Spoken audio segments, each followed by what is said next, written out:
Hello everyone, this is Lavnita and welcome to our YouTube channel Wimnesses Biotech Sapiens. So पहले तो important information as we all know कि CSIR NET exam की जो dates हैं वो announce हो चुकी हैं, राइट? एंड लाइफ साइंसेस के एग्जाम के लिए जो डेट है दैट इज 17th ऑफ सितंबर। ठीक है, एग्जाम जो है वो आपका 2 शिफ्ट्स के अंदर होगा, which is morning and evening shift. ठीक है, एंड जो एडमिट कार्ड्स हैं उनके लिए जो रिलीज डेट है that is 13th of September. Okay, and आज की वीडियो में हम अगेन इकोलॉजी का ही टॉपिक डिस्कशन करने वाले हैं, विच इज सक्सेशन। ठीक है, it is also an important one, तो इस पे भी आपको काफी क्वेश्चंस जो है वो मिलते हैं। तो let's start with the video. देखो, सबसे पहले तो हम देखते हैं कि सक्सेशन होता क्या है, right? The term succession describes the gradual and continuous change in species composition of community over time. ठीक है, देखो कोई भी कम्युनिटी में क्या होती है, मल्टीपल स्पीशीज होती है। ठीक है, एंड विद द टाइम वो स्पीशीज क्या होती रहती है, चेंज होती रहती है। इसको हम क्या कहते हैं, सक्सेशन कहते हैं। अब वो टाइम जो है ऐसा नहीं है कि मंथ या आपका कुछ वीक्स होगा, ठीक है, इट इज इन ईयर्स। ठीक है, 100 to 1000 ईयर्स तक का भी टाइम हो सकता है। तो इतने टाइम के अंदर कम्युनिटी में जो स्पीशीज चेंज होता रहता है उसको हम क्या बोलते हैं, सक्सेशन बोलते हैं। ठीक है, following a disturbance such as volcanic eruption. अब इसमें देखो क्या होता है कि जैसे मान लो वॉल्केनिक इरप्शन होता है, तो उसके बाद क्या है, वहां पे रॉक्स की फॉर्मेशन होती है। ठीक है, उन रॉक्स के ऊपर क्या है, पहले लाइफ कहीं से आएगी, यानी कि कोई ना कोई स्पीशीज के कोई ना कोई बर्ड्स वगैरह, सीड्स वगैरह वहां पे आएंगे, दे विल ग्रो। ठीक है, तो एक न्यू स्पीशीज वहां पे आती है, फिर उसके बाद क्या है, वो ग्रो करती है, एंड देन क्या होता है, विद टाइम वो स्पीशीज चेंज होती रहती है। ठीक है, तो अब हमेशा सिर्फ वॉल्केनिक इरप्शन के बाद ही सक्सेशन नहीं होता, बहुत सारे अदर रीजंस भी होते हैं जिसकी वजह से सक्सेशन हो सकता है। ठीक है, अर्थक्वेक्स हो गए, लैंडस्लाइड्स हो गए, हरिकेन्स, टॉर्नेडोज, फ्लड्स, तो ये सारे रीजन भी क्या है, सक्सेशन को कॉज करते हैं। ठीक है, इसके अकॉर्डिंग ना सक्सेशन 2 टाइप से हो सकता है, जैसे कि एक तो प्राइमरी सक्सेशन हो गया और एक क्या होता है आपका secondary succession. Primary and secondary succession.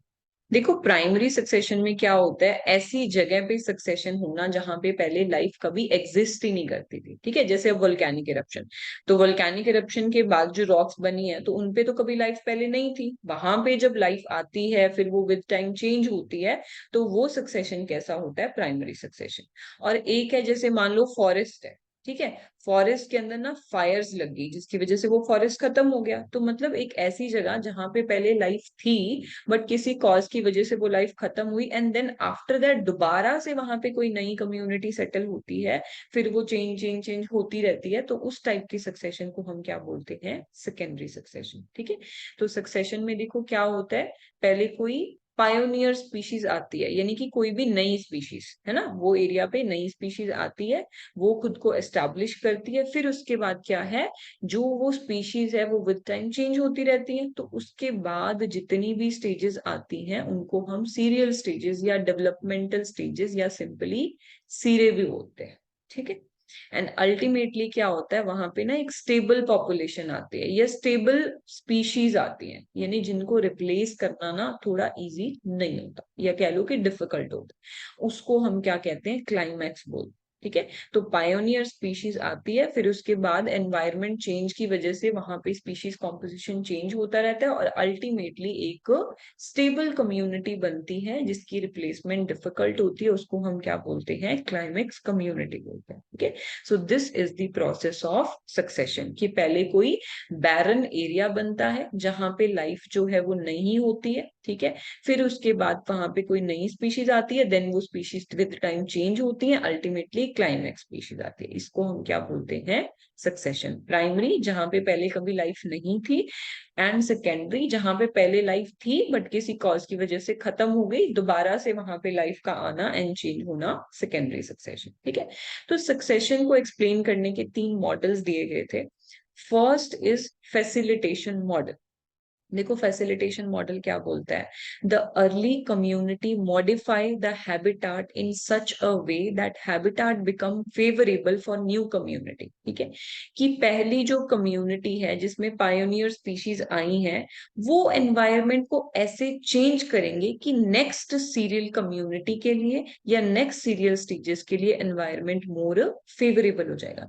यानी ए क्या करता है, बी के आने को प्रमोट करता है। ठीक है, सिमिलरली फिर बी की जो स्पीशीज होंगी वो क्या करेंगी, एक आपस में ऐसे इंटरैक्ट करेंगी कि वो एनवायरनमेंट को सी के लिए फेवरेबल बना देंगी।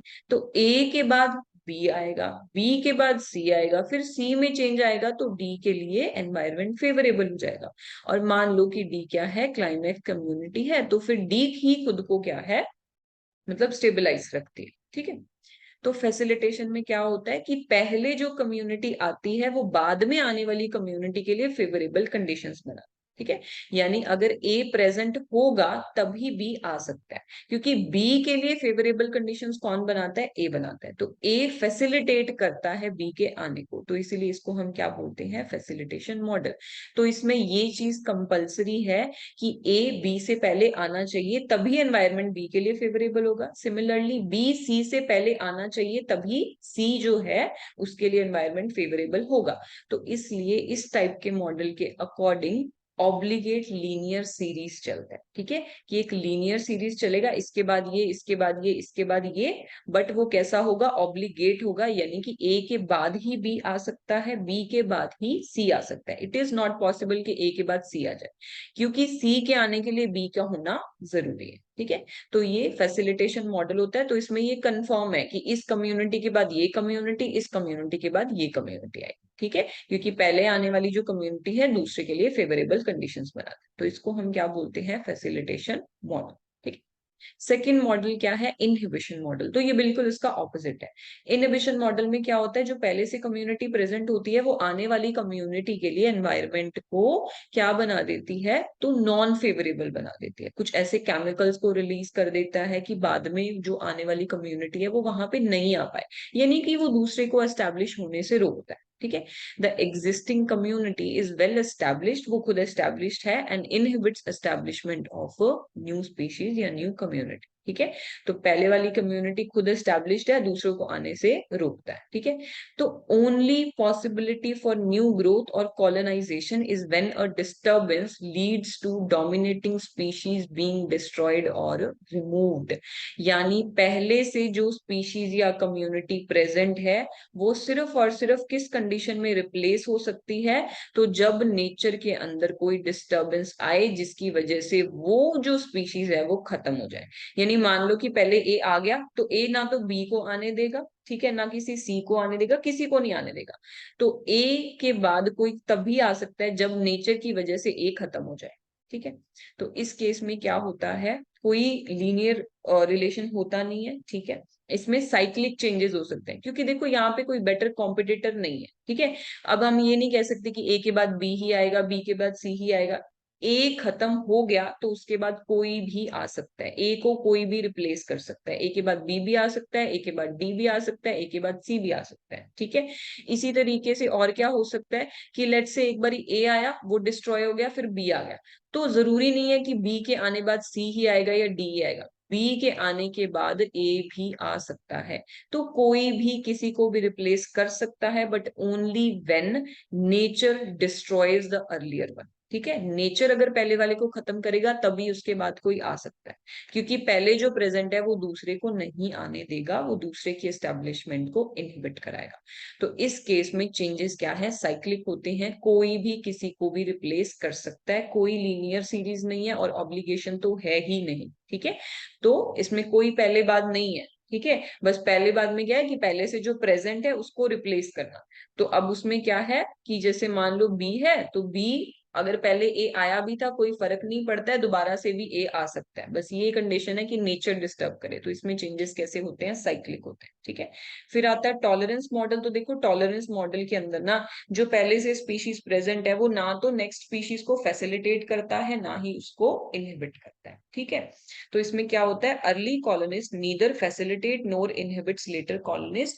इसमें बस ये कंडीशन है कि मान लो ए पहले से प्रेजेंट है ना, तो उसके बाद कोई भी जो उसको compete करके निकाल सकता है वो आ सकता है। ठीक है, मान लो बी है, वो इससे बेटर कॉम्पिटिटर है, तो ए के बाद बी भी आ सकता है, ए के बाद सी भी आ सकता है। ठीक है, क्योंकि अगर देखो बी के बाद सी आता है तो इसका मतलब वो ए से तो स्ट्रॉन्ग कॉम्पिटिटर ही है, तो इसलिए ए के बाद सी भी आ सकता है। ठीक है, इसमें ये जरूर है कि पहले आया जो है वो, लेट्स से कि ए जो है वो पहले आया, बी बाद में आया, तो कभी भी ना बी को ए रिप्लेस नहीं कर सकता कि मान लो बी खत्म हो गया तो बी के बाद ए आ जाए, ऐसा नहीं हो सकता, क्योंकि ए ना वीक कॉम्पिटिटर है, उसके बाद आने वाले स्ट्रॉन्ग कॉम्पिटिटर्स है।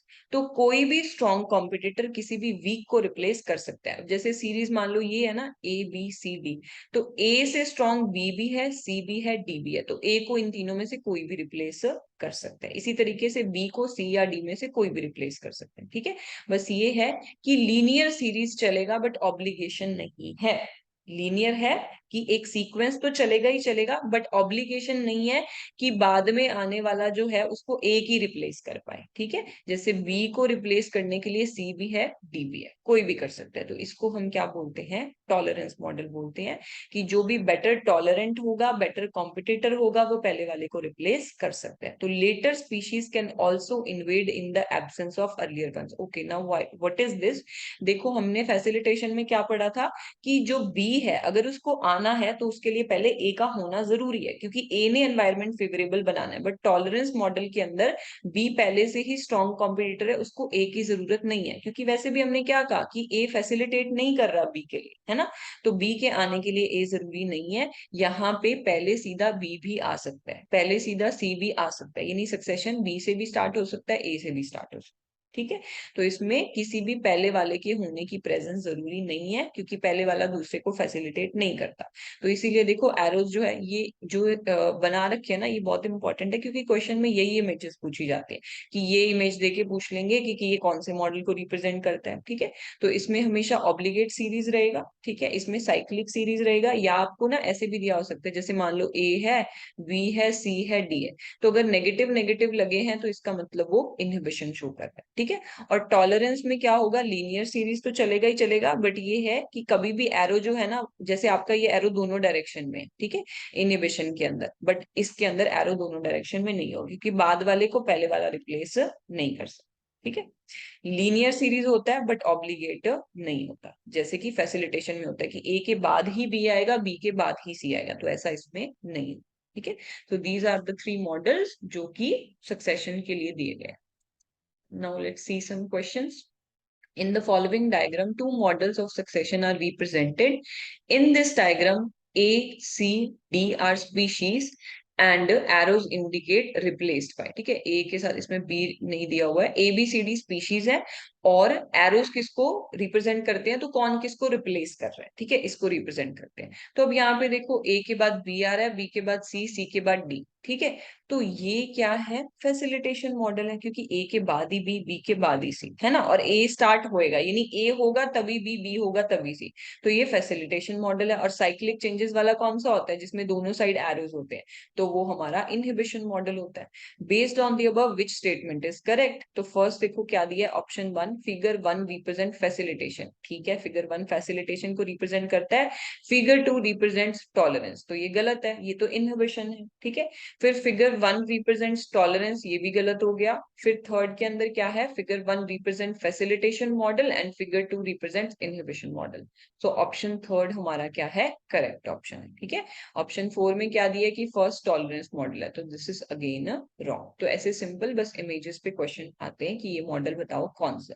ठीक है, नेक्स्ट हमारे पास क्या है, given below are two patterns of ecological successions, four species are represented by A, B and C. D arrow is indicates replaced by, again the same thing। ठीक है, तो फर्स्ट में देखो क्या है, फिर से हमें फैसिलिटेशन मॉडल दे रखा है।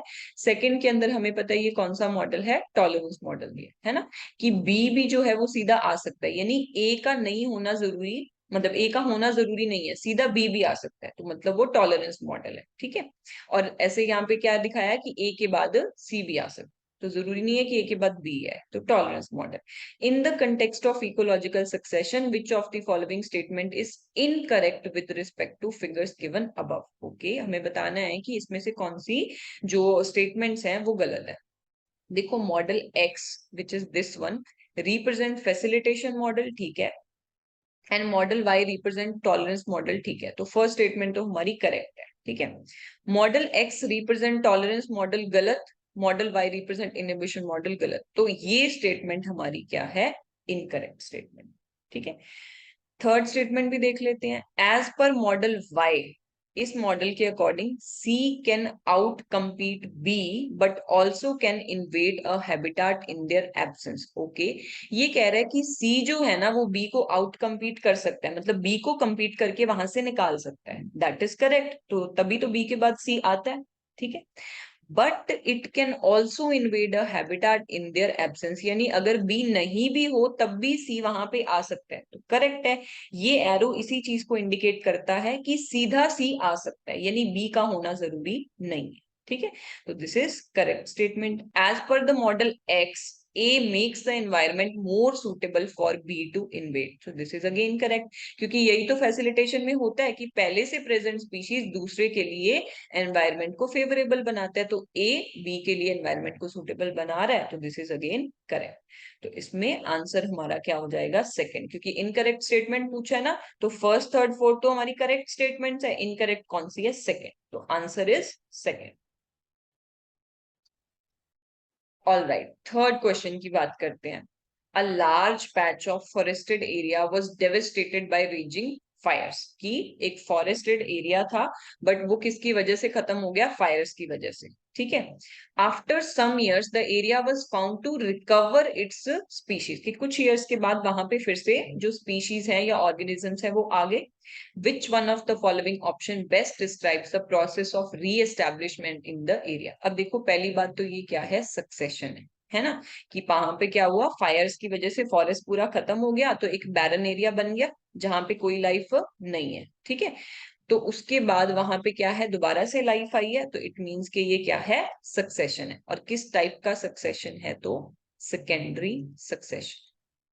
अब हमें ये बताना है कि इसमें जो स्पीशीज का सीक्वेंस रहा है वो कैसा रहा है, ठीक है। देखो, सबसे पहले ना इंपॉर्टेंट चीज ध्यान रखना, मॉसेस एंड लाइकेंस जो होते हैं ना वो तब आते हैं जब प्राइमरी सक्सेशन होता है, यानी उस एरिया के अंदर जहां पे पहले कभी भी लाइफ नहीं थी। क्योंकि देखो इसमें क्या होता है, फॉर एग्जाम्पल रॉक्स जहां पे कभी कोई लाइफ नहीं थी, ठीक है, वोल्केनिक इरप्शन के बाद भी रॉक्स ही बनती हैं, तो उस जगह पे ना कोई ऑर्गेनिक कंटेंट नहीं होता, वहां पे ना तो कोई सॉइल होती है ना ही कोई ऑर्गेनिक कंटेंट होता, तो ये यहाँ पे क्या है, डायरेक्टली प्लांट्स ग्रो नहीं करते। यहाँ पे पहले क्या होता है, मॉसेस एंड जो लाइकेंस होते हैं ना वो सॉइल की फॉर्मेशन कराते हैं, क्योंकि प्लांट्स को पहले सॉइल चाहिए ना, ठीक है, उसमें ग्रो करने के लिए।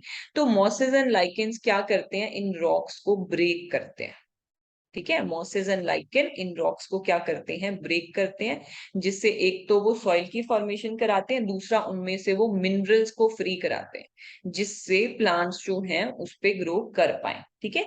तो सबसे पहले प्राइमरी सक्सेशन में मॉसेस एंड लाइकेन्स आते हैं, फिर उसमें ग्रासेस आती हैं, फिर श्रब्स एंड स्मॉल प्लांट्स आते हैं। मतलब पहले क्या होता है, ग्रासेस, फिर उसमें क्या होती है, हर्ब्स वगैरह आती हैं, फिर श्रब्स आती हैं, फिर वहां पे क्या है, वुडी प्लांट्स हो गए, ट्रीज हो गए, उनकी फॉर्मेशन, ये सीक्वेंस ऐसा ही चले, ठीक है। Grasses, herbs, shrubs, woody plants and trees, ठीक है। बट मॉसेस एंड लाइकेंस पहले कब आते हैं, प्राइमरी सक्सेशन।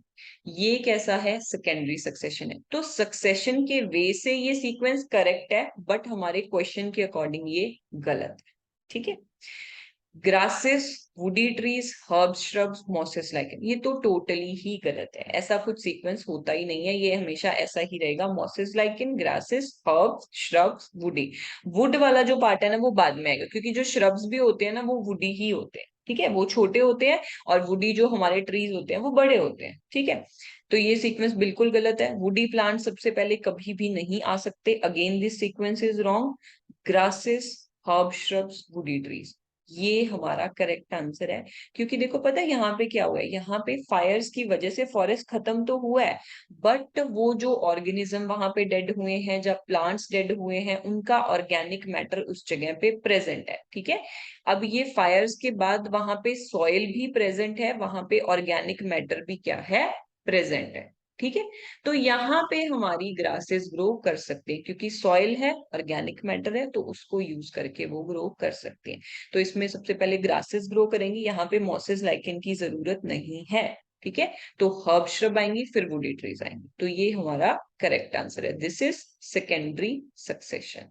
तो ये बिल्कुल करेक्ट है। ठीक है, दो चीजें हैं कि ए जो है वो सक्सेशन के पॉइंट ऑफ व्यू से बिल्कुल ठीक है, बट प्राइमरी सक्सेशन के लिए, बट डी जो है वो हमारा सेकेंडरी सक्सेशन के लिए करेक्ट है। और क्वेश्चन में हमें जो पूछा गया है वो सेकेंडरी सक्सेशन के। ठीक है, तो ये दो ऑप्शन तो बिल्कुल गलत है, वुडी प्लांट्स कभी भी पहले नहीं आते हैं, वो बिल्कुल लास्ट में आते हैं, ये क्लाइमैक्स कम्युनिटी में।